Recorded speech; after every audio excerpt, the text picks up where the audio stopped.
আসসালামু আলাইকুম রহমতুল্লাহি ওয়া বারাকাতুহু। সম্মানিত দর্শক, নিয়তির অমোঘ নিয়মে ডক্টর মোহাম্মদ ইউনূস সরকারের ১৭ মাসের যে অধ্যায়, এটির পরিসমাপ্তি ঘটেছে। জনগণ বিদ্রোহ করেনি, বিপ্লব করেনি, তাকে ক্ষমতা থেকে টেনে হেসড়ে নামানোর জন্য রাজপথে কোনো আন্দোলন হয়নি। তাহলে তিনি কেন গেলেন? তিনি কি ইচ্ছা করে গিয়েছেন? প্রশ্নই আসে না। অন্যদিকে তিনি এবং তার যারা লোকজন, তারা থাকতে চেয়েছেন।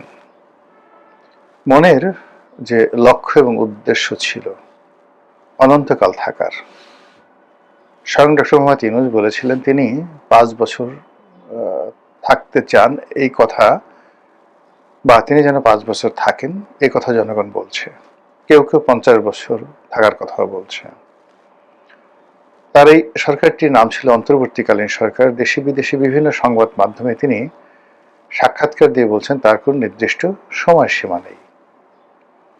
এগুলো নিয়ে আমরা যারা সংবাদ মাধ্যমে কথা বলতাম, আমরা যারা বলতাম যে তিনি যাবেন না, যেতে চান না, কেউ ক্ষমতা ছেড়ে যেতে চায় না, তখন অনেকে পেউ, পু, ভু, ভা এ সমস্ত শব্দ করত। অনেকে বলার চেষ্টা করতো যে ডক্টর মোহাম্মদ ইউনূস তার নির্দিষ্ট সময় ক্ষমতা ছেড়ে নির্বাচন অনুষ্ঠান করে তারপর তিনি চলে যাবেন। ভালো কথা। তো আপাত দৃষ্টিতে মনে হচ্ছে তিনি চলে গেছেন, বা তিনি একেবারে নির্দিষ্ট সময় তার কমিটমেন্ট রক্ষা করে চলে গেছেন, এবং আমরা যারা তার চলে যাওয়ার ব্যাপারে কথাবার্তা বলেছি, আমরা আসলে ভুল বলেছি। বাস্তবে কি তাই? মোটেও নয়। বাস্তবতা হলো যে এই বাংলাদেশে ডক্টর মোহাম্মদ ইউনূস যখন এলেন, তখন আকাশ বাতাস চন্দ্র সূর্য গ্রহ নক্ষত্র তারকা কেবল ইউনূস ইউনূস ইউনূস। হুজুররা ওয়াজ করেন তিনি আল্লাহ কর্তৃক মনোনীত, তার বিরোধিতা করা যাবে না। হুজুররা তার জন্য দোয়া করেন, তাকে ১০০ বছর ক্ষমতায় রাখার জন্য মাঠে ময়দানে আওয়াজ। তিনি নামাজ পড়তে ঈদের ময়দানে যান, সেখানে অসংখ্য মানুষ দাঁড় করিয়ে ছাড়, যাবেন না, যাবেন না, যাবেন না। তিনি চাঁদের হাসি দিয়ে বলেন যে দোয়া করবেন। তো এই যে একটা ইউনূসকে নিয়ে, বা ডক্টর মোহাম্মদ ইউনূসকে নিয়ে যে সারা বাংলাদেশে আধিক্ষেত্তা শুরু হয়েছিল, এবং স্বয়ং তারেক রহমান সাহেব তিনি তার ক্ষমতার একেবারে কাছাকাছি, মানে আওয়ামী লীগ গেছে, ডক্টর মোহাম্মদ ইউনূস এসেছে, এবং ডক্টর মোহাম্মদ ইউনূস যাওয়ার সঙ্গে সঙ্গেও যিনি ক্ষমতায় আসবেন জনাব তারেক রহমান সাহেব, তিনি এবং তার দলের লোক, তারপরে এত মা বেগম খালেদা জিয়া, তারাও জনাব ডক্টর মোহাম্মদ ইউনূসকে ভীষণ রকম তোয়াজ করছিলেন, তদবির করছিলেন, এবং বেগম খালেদা জিয়ার নির্দেশ ছিল কোনো অবস্থাতেই ডক্টর মোহাম্মদ ইউনূসকে বিরক্ত করা যাবে না। আমি নিজে ব্যক্তিগতভাবে সমালোচনা করেছি, কিন্তু তার প্রাপ্য সম্মান, তার যারা লোকজন রয়েছেন তাদেরকে সমীহ করে কথা বলা এবং কৃতজ্ঞতা প্রকাশ করা, এটা আমি সবসময় বজায় রেখেছি এবং আগামী দিনগুলোতে বজায় রাখবো। কারণ কি? কারণ হলো আওয়ামী লীগের শাসন আমলে ২০১৪ থেকে একেবারে ২৫ পর্যন্ত ১০টি বছর যে জুলুম এবং অত্যাচারের শিকার হয়েছি, যে কষ্ট পেয়েছি, যে আতঙ্ক অজানা শঙ্কা আমাকে তাড়া করে ফিরেছে, তার থেকে যে মুক্তি, সে মুক্তি মিলেছে আগস্ট মাসের ৫ তারিখে। ফলে আমি আওয়ামী লীগের পতন মানে যতটা না চেয়েছি তার চেয়ে বেশি আমার মুক্তি চেয়েছি। তো আমাকে আল্লাহ সেই মুক্তি দিয়েছে, যে ওছিলায় আমার মুক্তি ঘটেছে। আমি সারাটা জীবন তাদের প্রতি কৃতজ্ঞ থাকব। এবং এখন দেখুন তাদের ক্ষমতা নেই, আমি এখন তাদের ব্যাপারে কি বলি আপনারা লক্ষ্য করবেন। তো যেটা বলছিলাম যে আওয়ামী লীগ জামানাতে আওয়ামী লীগের সমালোচনা করেছি, আওয়ামী লীগ ভালো করুক। এর কারণ হলো যে আমি তো ২০১৪ সন থেকে আওয়ামী লীগের সঙ্গে ছিলাম না, কোনো রাজনৈতিক দলেই ছিলাম না, নির্বাচন করিনি। তো ২০১৮ সনে এসে শুধু মনোনয়ন চেয়েছিলাম, আওয়ামী লীগের পাইনি, সেটা একটা ব্যতিক্রম ঘটনা। এজন্য আমি বিএনপিতে যোগদান করে বিএনপির মনোনয়ন নিয়েছিলাম। কিন্তু 14 থেকে 18 সন পর্যন্ত তো আমার কোনো দলীয় পরিচয় ছিল না, কিন্তু আমি চাইতাম যে আওয়ামী লীগ ভালো করুক। এই জন্য সমালোচনা করতাম ইতিবাচক অর্থে, যা আওয়ামী লীগের লোকজন গ্রহণ করতে পারেননি। একই ঘটনা আমার ক্ষেত্রে ঘটেছে, হয়তো আমি ভুল, কিন্তু এই যে ইউনূস সাহেবের পতনের পরে আমার কাছে মনে হচ্ছে আমি সঠিক। একেবারে প্রথম দিন থেকে ইউনূস সাহেব যেদিন শপথ নিলেন আগস্ট মাসের 8 তারিখে, তার 5 দিন পর থেকে, বা 5 দিন না, ঠিক 1-2 দিন পর থেকে আমি সমালোচনা করা শুরু করলাম। যদি সেই সরকার সমালোচনাগুলো শুনতেন, তাদের বিদায়টি হতো চমৎকার, সুন্দর, সম্মানজনক এবং আনন্দদায়ক। আমরা অনেকে অশ্রু সজল নেত্রে তাকে বিদায় জানাতাম এবং তার সরকারের সকল কর্মকাণ্ডকে আমরা সার্টিফাই করতাম। কিন্তু এখন আমরা কি বলছি? তিনি চলে গেছেন, এটা সঠিক নয়। তিনি স্বেচ্ছায় সজ্ঞানে চলে যেতে বাধ্য হয়েছেন। তার যারা নিয়োগকর্তা দেশে এবং দেশের বাইরে, সবাই তার ব্যাপারে ভীষণ রকম বিরক্ত হয়ে পড়েছিল। আমেরিকা এবং ইউরোপীয় ইউনিয়ন তাদের সমর্থন তুলে নিয়েছিল। এনসিপির প্রতিটি লোক, সে নাহিদ, সার্জিস, মাহফুজ থেকে শুরু করে নাসিরউদ্দিন পাটোয়ারি থেকে শুরু করে সবাই, প্রত্যেকটা মানুষ তার প্রতি বিশ্বাস হারিয়ে ফেলেছিল। রাজনৈতিক দলগুলো যারা সংস্কার কমিশনে গিয়েছিলেন, তারা ডক্টর মোহাম্মদ ইউনূস এবং একই সঙ্গে আলী রিয়াজ এবং অন্যান্য যে সকল কুতুব তারা নিয়োগ লাভ করেছিলেন, অল অন এ সাডেন, তাদের সকলের ব্যাপারে তারা সকলের মানে এই ডক্টর মোহাম্মদ ইউনূসের যে সকল লোকজন, যাদেরকে আপনি কুতুবে ফুরফুরানি বলতে পারেন, নূরে ঝুলঝুলানি বলতে পারেন, মানে কুতুবে ফুরফুরানি মানে কুতুব তো আপনি বুঝেন যে নেতা, বড় মোর্শেদ, বা যিনি নিজেকে শায়ক বা মনে করেন যে আধ্যাত্মিক ক্ষমতার অধিকারী। তো ডক্টর মোহাম্মদ ইউনূসের জামানাতে যারা ক্ষমতা লাভ করেছিলেন, তাদের ক্ষমতা লাভ করার জন্য কোনো লড়াই ছিল না, সংগ্রাম ছিল না, চেষ্টা ছিল না, তদবির ছিল না। তারা অল অন এ সাডেন অলৌকিকভাবে ক্ষমতা পেয়েছেন, এজন্য তারা নিজেদেরকে কুতুব মনে করতেন। আর ফুরফুরানি মানে বাতাসে ভেসে বেড়ায়, ফুরফুর ফুরফুর করে। তো তাদের কোনো ওজন ছিল না, তাদের কোনো বন্ধন ছিল না। একটা ঘুড়ি বন্ধনহীন অবস্থায় যেভাবে ঘুরে বেড়ায়, ওইভাবে ডক্টর মোহাম্মদ ইউনূসের যারা কুতুব ছিলেন তারা ফুরফুর করতেন, ফুরফুরে উড়ে বেড়াতেন। এই জন্য আমি তাদেরকে বলছি কুতুবে ফুরফুরানি। আর একটা হলো নূরে ঝুরঝুরানি। নূর মানে কি? আলো, ঝকমক ঝকমক করে। আপনি দেখবেন যে তার যে সকল কুতুব বা কুতুবি বা কুতুবানি যোগদান করেছিলেন, তাদের সবার চেহারা সুরত একেবারে তেলতেলে, ঝলঝলে, ঝুলঝুলে হয়ে গেছিল। প্রত্যেকটা লোক, যে চিকন ছিল সে মোটা হয়েছে, যে মোটা ছিল সে তার গায়ে ঘি মাখনের আবেশ পড়ে গেছিল, যে লোক কথা বলতে পারতো না, ও মাই গড, তাদের কথার দাপটে, হুমকিতে ধামকিতে তছনছ। প্রেস সচিব শফিকুল আলম সাহেবের মতো ভদ্রলোক মানুষ, oh my God, become a disturbing element.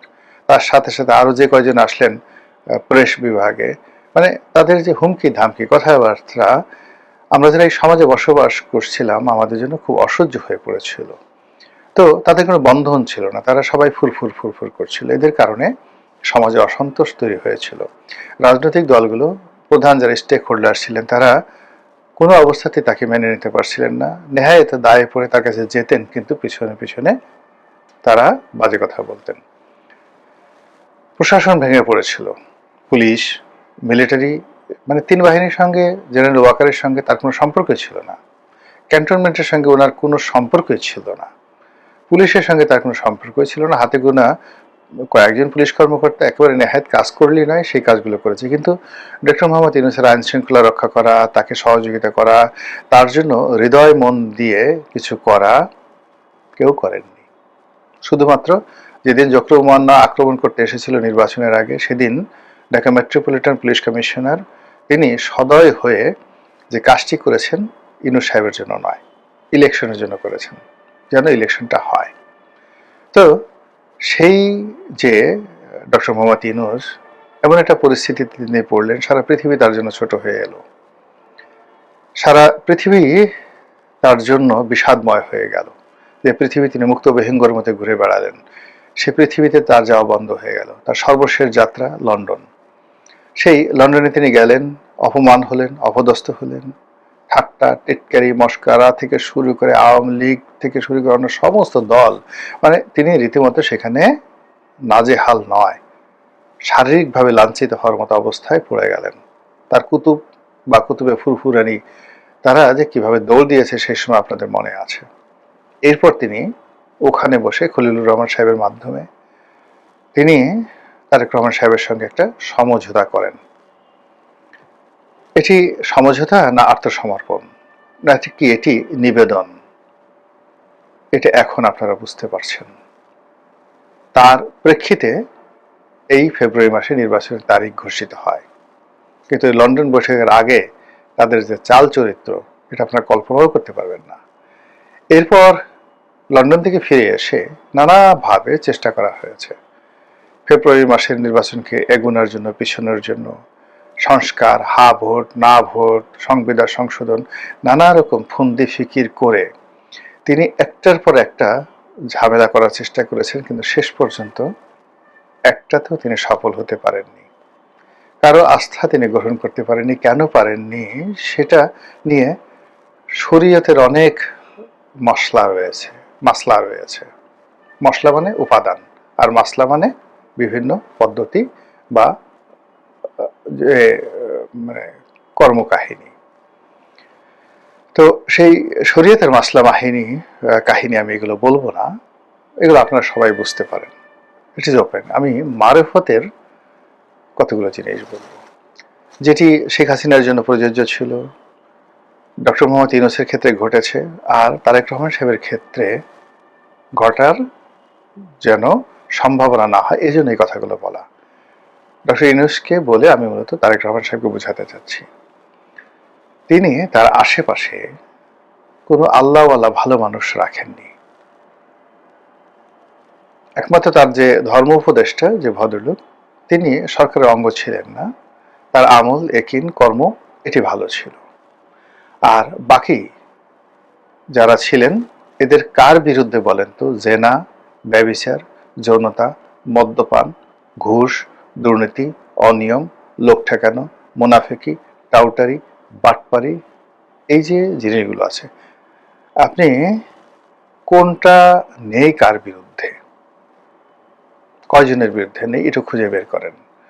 ফলে রাষ্ট্র ক্ষমতায় যারা বসবেন তাদের আশেপাশে এমন ভালো মানুষ থাকবে যাদেরকে আরো আজিম থেকে আল্লাহ রাব্বুল আলামিন ছায়া প্রদান করেন। যারা কোনো গাছের তলে বসলে সেই গাছ ছায়া বিতরণ করে, বাতাস সেই গাছের সেই ডালপালা দোলাতে থাকে। এরকম মানুষ যখন সরকারে থাকে, সরকার প্রধানের পাশে থাকে, আশেপাশে থাকে, তখন সেখানে আল্লাহ রাব্বুল আলামিন রহমত বরকত নাজিল করেন। অনেক সরকার প্রধান মদ্যপান করেছেন, করেন। ডক্টর মোহাম্মদ ইউনূস মদপান করেন কিনা আমি জানি না। অনেক সরকার প্রধান নিজেরা জেনাকার, ব্যভিচারী, তারপর ধর্ষণকারী, তারপরও তারা সফল হয়েছেন। যুদ্ধক্ষেত্র নয়, এমনি প্রকাশ্য সেই গৃহবধূদেরকে ধরে ধরে রাজপ্রাসাদে এনে বহু রাজা সঙ্গম করে তাদেরকে ছেড়ে দিয়েছেন, ধর্ষণ করে ছেড়ে দিয়েছেন, কিন্তু তারা সফল হয়েছেন। এর কারণ হলো রাজকর্মে তারা কখনো মুনাফিকি করেননি, ন্যায় বিচার প্রতিষ্ঠা করেছেন, জুলুম অত্যাচার প্রশ্রয় দেননি। ফলে ওই রাজাদের ব্যক্তিগত যে অপরাধ, এটা রাজকর্মে সংমিশ্রিত হয়নি। ব্যক্তির অপরাধ কেবলমাত্র তার ব্যক্তি জীবন দ্বারা, হয়তো ছেলে অন্ধ হয়েছে, স্ত্রীর সঙ্গে তার সম্পর্ক ভালো ছিল না, শরীর স্বাস্থ্য খারাপ ছিল, মনের মধ্যে অশান্তি ছিল, কিন্তু রাজকর্ম তারা ভালোভাবে চালিয়েছেন, ফলে বরকত হয়েছে। কে? নুরুদ্দিন মোহাম্মদ জাহাঙ্গীর, সম্রাট জাহাঙ্গীর। কে? আলাউদ্দিন খিলজি, গিয়াসউদ্দিন বলবন। এদের যে রাজকর্মে উৎপত্তি, তারা ওলি আল্লাহ, গাউস কুতুব, পীর মাশায়েখ, তাদেরকে সম্মান করতেন, মর্যাদা দিতেন। তারপর ভালো মানুষদেরকে আশেপাশে রাখতেন এবং কোনো অবস্থাতে ব্যক্তিগত ক্রোধ, ক্ষোভ, লাল